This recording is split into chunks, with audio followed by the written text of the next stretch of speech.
Today we're going to be playing Age of Conflict. So first I created my civilizations and I named them. So there's North Korea, South Korea, China, Russia, and Japan.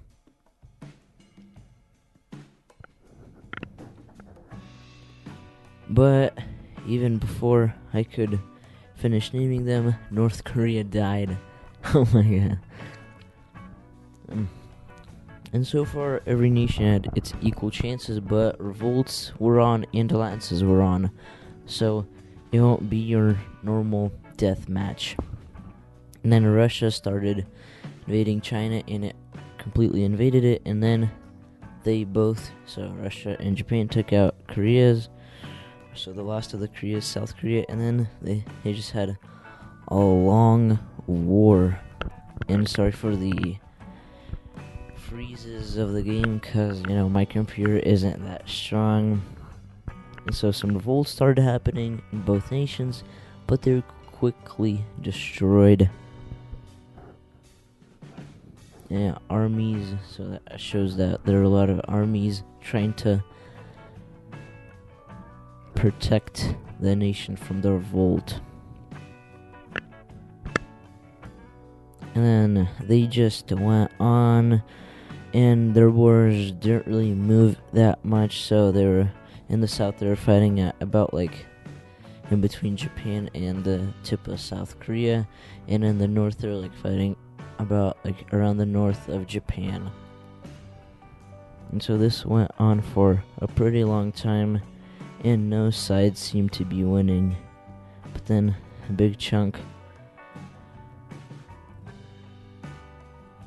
and then got destroyed, and basically Japan was moving towards the capital in the north, and in the north Russia had its capital pretty close to the north part, and Japan was settled kinda in the middle of the island, so it's gonna be pretty hard to get to it. And in the south,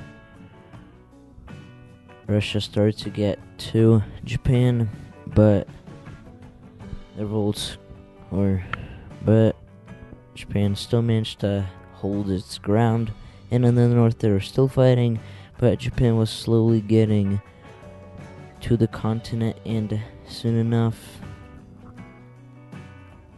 it destroyed some, but then they peace out and the land goes back to Russia. So it would have been a never-ending war.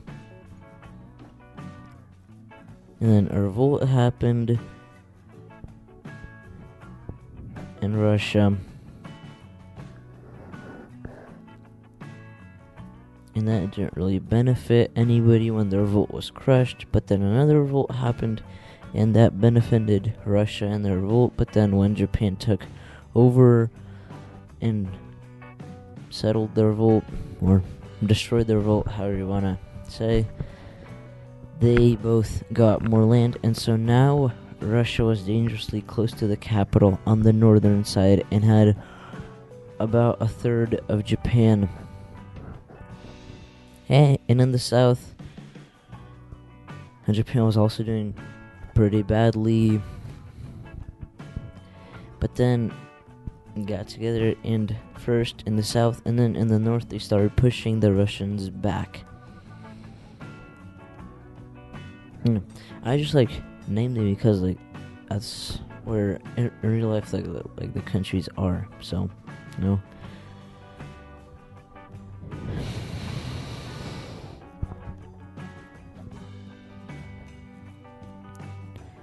then they just took turns piecing out and fighting, and that really didn't get them anywhere. But then a revolt happened, and that revolt was actually pretty strong, and it took over all of South Korea, and then after some time all of North Korea, as we see right there, and it went further inland. And then on the other side in the north, the Japanese finally made it to continental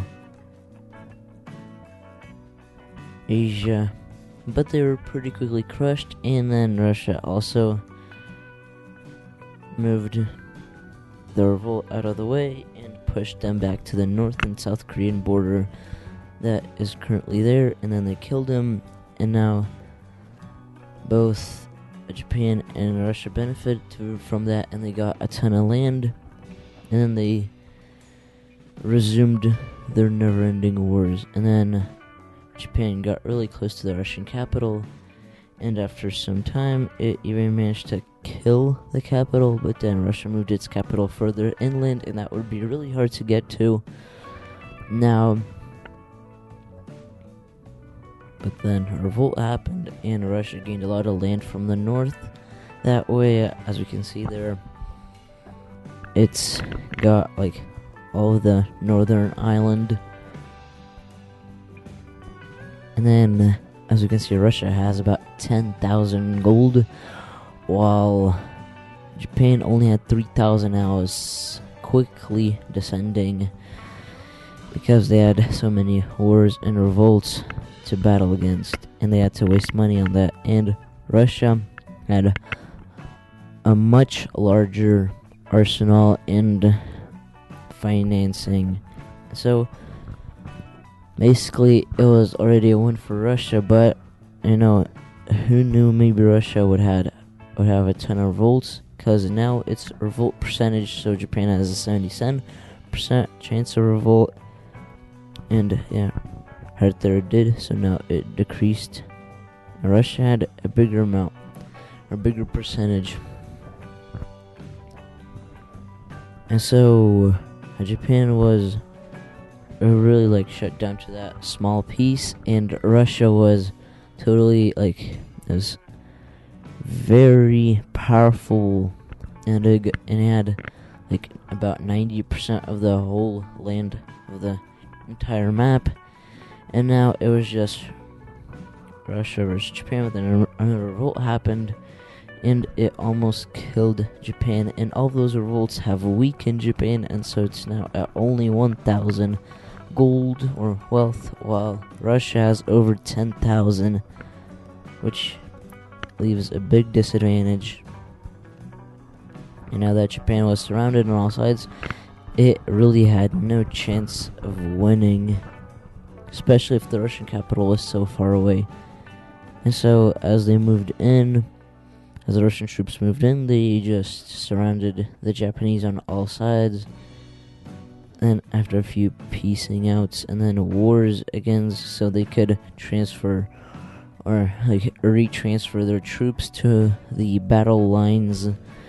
And Japan has 600 gold now, and it was slowing away. And Russia had 13,000, almost 14,000 thousand gold, which was